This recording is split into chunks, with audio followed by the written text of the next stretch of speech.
Unsolved 1923. The case of 49-year-old Alice State.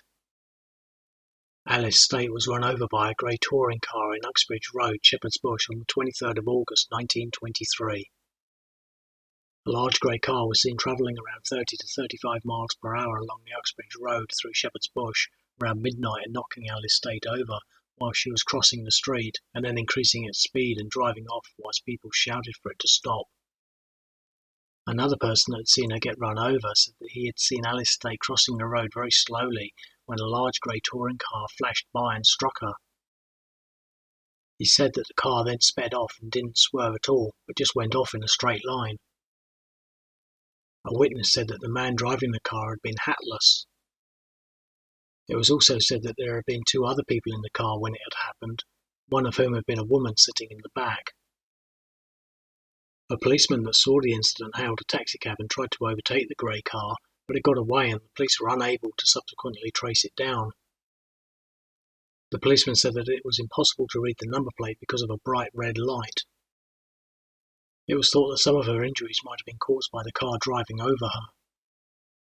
When the coroner addressed the jury, he said, "Taking the most favourable view of the driver's conduct, if you think it possible that the driver realised what happened at the time, can you doubt that not only he, but the other occupants of the car must have known that this poor humble woman had been knocked down by them and killed almost outright?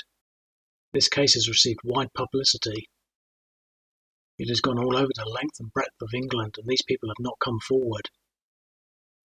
That may be due to cowardice or callous indifference, or whatever may be the motive, it is for you to say whether conduct of that kind does not merit the condemnation of all right-minded persons."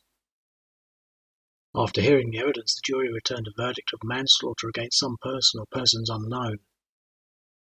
However, the coroner said, "You cannot do that, in point of law, but you can find a verdict which amounts to exactly the same thing." The jury then said that they came to the conclusion that Alice State had been knocked down and run over by a car, and the coroner recorded the verdict that Alice State met her death by being knocked down by a motor car driven with reckless disregard of public safety by a person unknown to the jury. Alice State was initially identified as Alice Carver, but her identity was later confirmed as being Alice State. Alice State had been keeping a house for a man who had adopted her when she was 8 years old. She was single. She had been a charwoman and was described as being rather dull of hearing and went about the streets in a rather careless sort of way. Nothing more is known about the identity of who ran her over. The case remains unsolved to this day.